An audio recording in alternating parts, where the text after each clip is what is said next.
Alright, so we are going to learn set of commands today. All these commands are all developed version of the previous set of commands. So even if you have missed some commands in the previous practice session, you will be able to understand that clearly right here. Okay, I repeat, it is all very easy. Let's first understand how do we create a file. I am going to create a file with an operator called as a redirection operator. This is your redirection operator. The arrow that I have put there is called redirection operator. What do? I put a single redirection operator and I am naming the file as list. The file name is list. So I am typing I love India. India is cool. Now I press Ctrl D. I repeat, I pressed Ctrl D to save that file.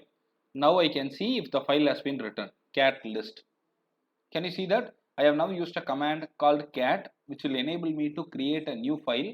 The file name is list, and with this operator, this is called redirection operator. With this operator, I was able to send the content into this file, and the content is nothing but I love India. India is cool. So once I did it, for me to read the content from this file, what I did just cat list without using this, which means that I am reading a content from the file. That's all. Now why do you teach that, sir? Very simple. I am going to type another file by name list1. I am going to type another file. India is in Asia. India has many temples. That's all. I press Ctrl D. I repeat, I press Ctrl D. Now I have got cat list1 available with me. Now what I want to do is I want to create a new file by having these two files as the input.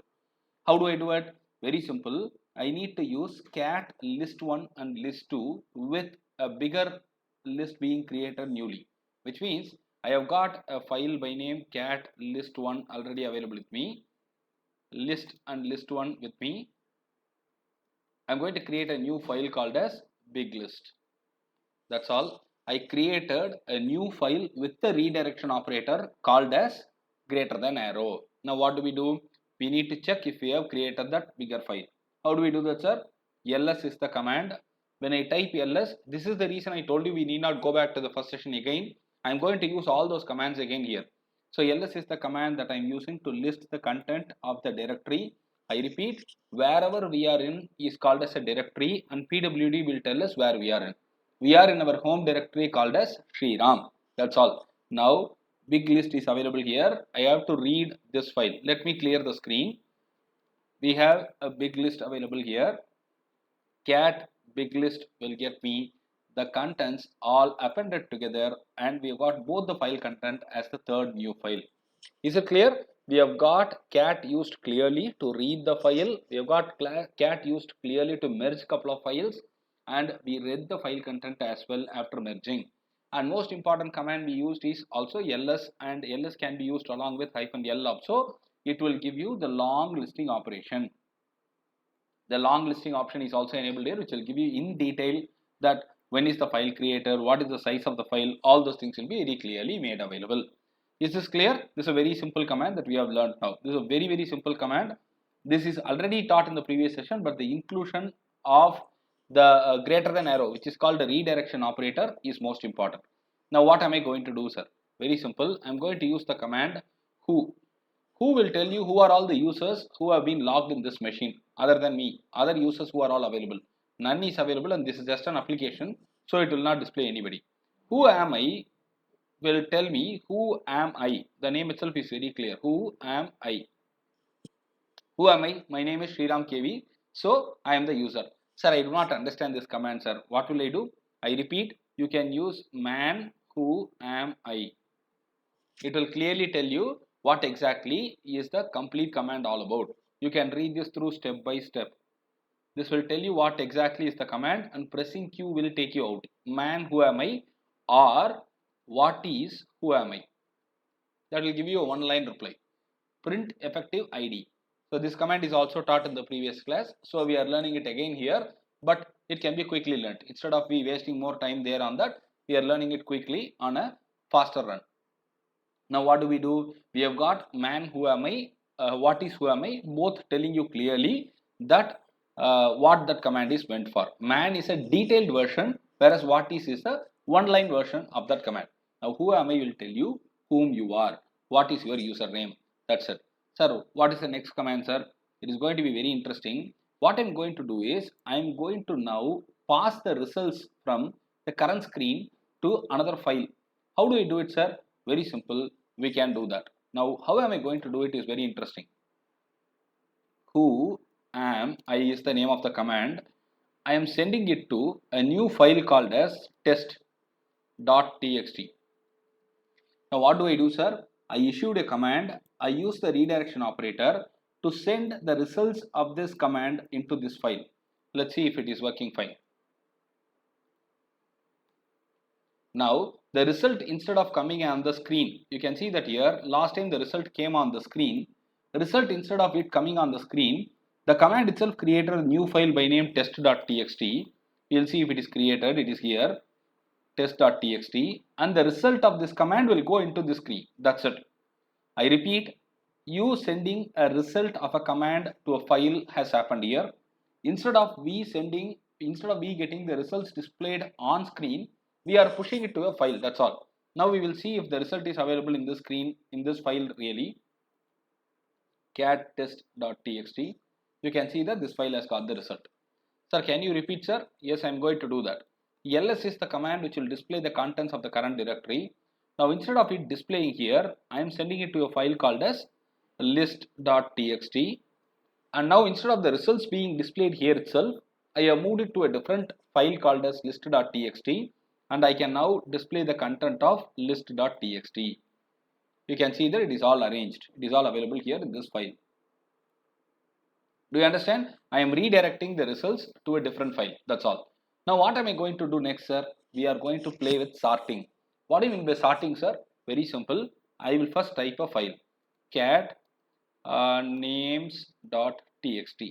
I am creating a new file by name names.txt. Sachin, Saurav, Dhoni, Dhanraj Pillai,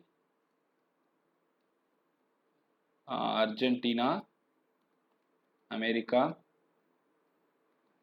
India, Bangladesh or something, bank something. So I have got all these contents available in this file. I am typing a control D to save the content. Let's see if they are really saved. Names.txt. Now what am I going to do, sir? I am going to sort. How do I sort? Very simple. There is a command called sort. This command sort will wait for the input from you, and you can directly give input or you can give the input from a file. So what am I going to do? I am going to sort. How do I sort? See this.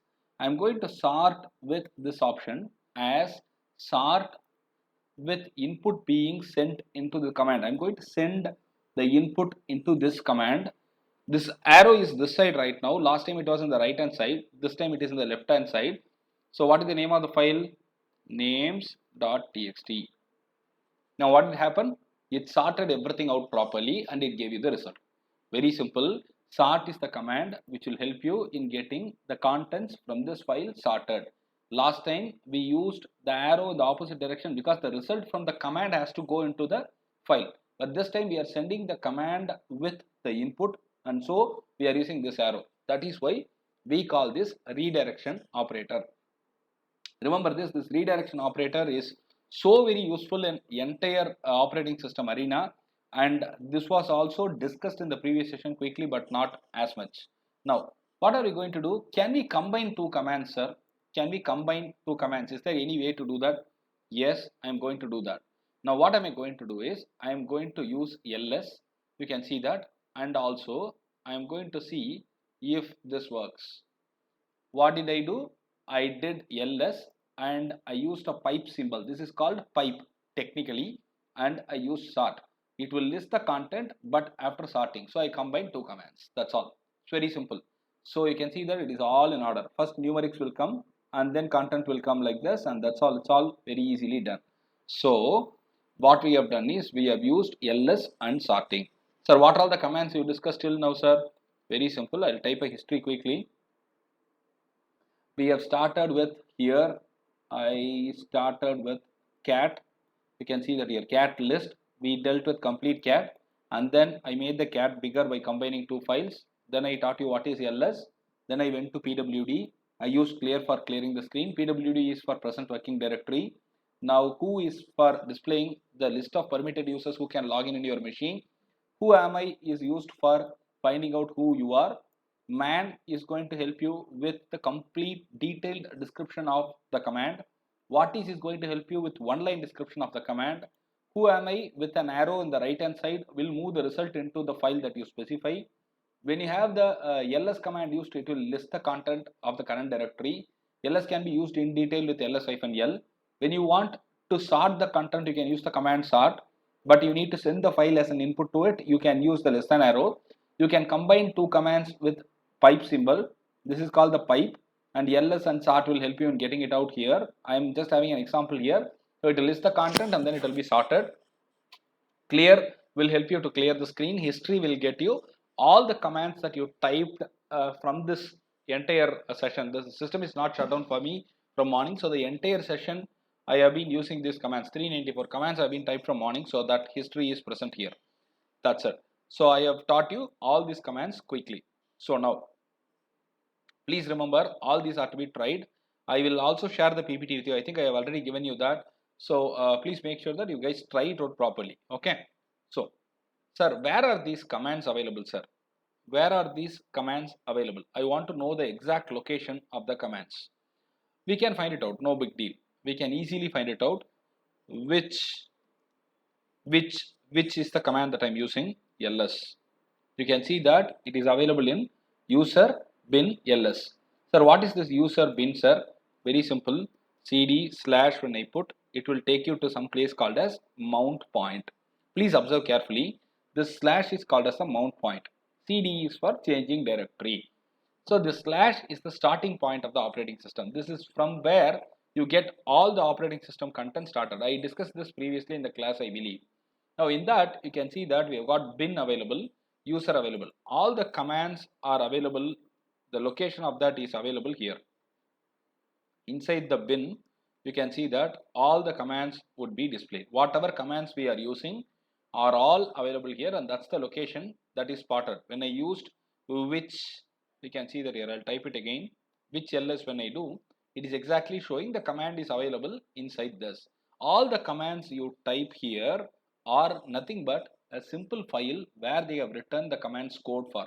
When I want to do a listing, somebody has written code for it and they made it a command. You are using the command today because somebody has written it as a file and it is available for you to use as a command. So the location of that is available, and that's what we found it out right now. Which ls or which cd if I put, which man if I put, it will be all available in the location. And you can see that it is all consistently inside the bin. Bin is nothing but binary. Remember, bin is nothing but binary. So the next one is going to be very important, calendar. What is calendar, sir? CAL when I type, it will display the calendar of the current month. When you want to display the calendar of the year 2020, type CAL 2020. If you want to display the third month of 2020, cal 3 2020, it will get you the March calendar. That's all. This is called calendar. Remember, calendar. Now, BC when you type, it gets you basic calculator. BC gets you basic calculator. I repeat, it is just basic. It might not get you all the features that you have used all these days. You can see that. When I type 3 plus 5, it gets me 8.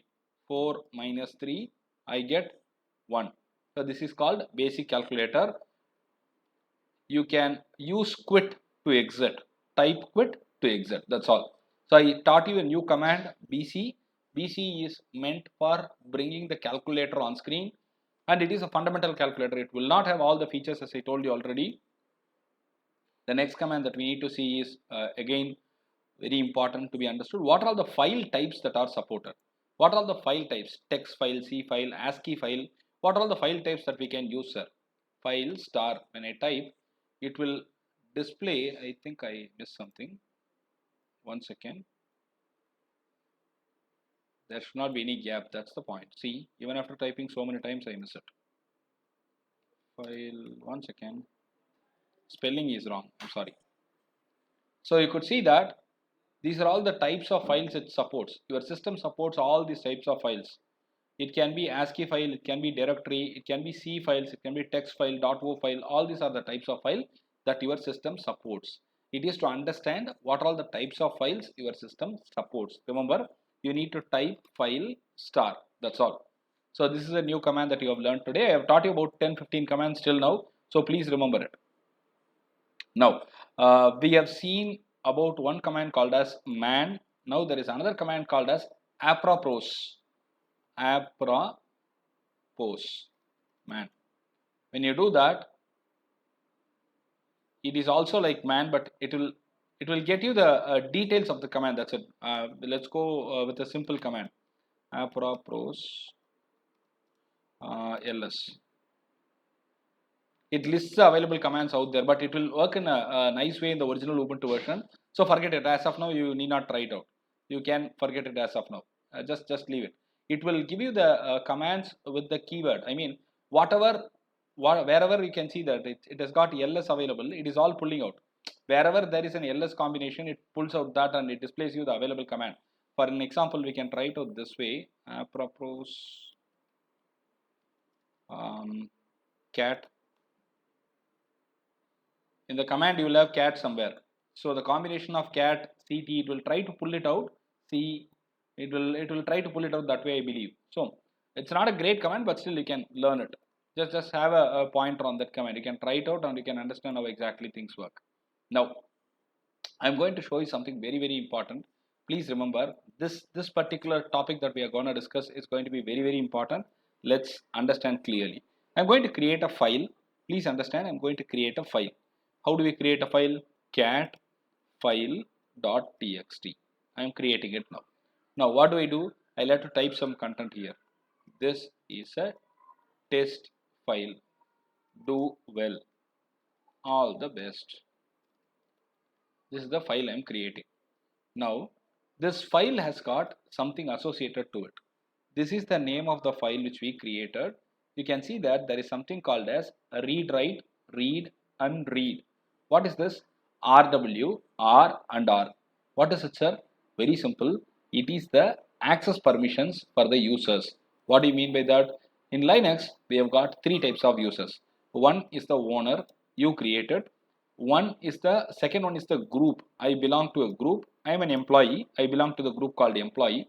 And others, the third parties. There are three types of users and all of them have got read, write or execute permissions. All of them have got read, write or execute permissions. Remember it. Now I have taken a file by name file.txt. You can see that here it has got read, write permission for the owner, read for others. It is read for group also. So remember, it has got the permissions as RWX says that it has got everything for everybody. Execute permission for everybody. XXX says that it is execute for everybody. So now what am I going to do, sir? I am going to change permissions for this file. How do we change it, sir? Very simple. There is a command called a chmod. Chmod. Now before I go into this command, I need to tell you something. RWX. This is equivalent to 421. R is equivalent to 4, W is equivalent to 2, X is equivalent to 1. If you want all these three permissions to be enabled, you need to do R plus W plus X. So 4 plus 2 plus 1. What is it? 7. So if I give 7, it will give read, write, execute permission to everybody. I want only read and execute permission. So I need to give 4 plus 1 as the number. Why do you say this, sir? I'll tell you this shortly. Remember it. Chmod 555 file.txt. Now you see that this file has been given with execute permission. You can see that here it's clearly visible. The execute permission for the owner, for the group, for others. How did we do, sir? 5, 5, 5 I did. What is that 5?